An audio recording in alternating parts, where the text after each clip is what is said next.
Я, знаете, что зареклась? Ну, надеюсь, что я помнила. Короче, я зареклась говорить такие вещи. Я все поняла.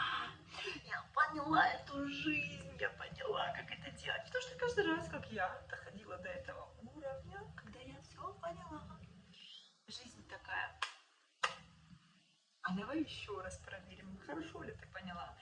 И я потом садилась такая, думаю, бля, я ничего не поняла. И вот с этого момента я перестала так говорить, особенно вслух. Если еще внутри где-то я это могу сказать, короче, я походу поняла, походу. То есть я не поняла, это не стопроцентное утверждение. Это походу поняла. Но жизнь такая, только ты что-то понял, а потом ты сидишь и сопли подтираешь и думаешь, как вытащить себя из очередной задницы. Вот так, поэтому больше я так стараюсь, по крайней мере, не говорить.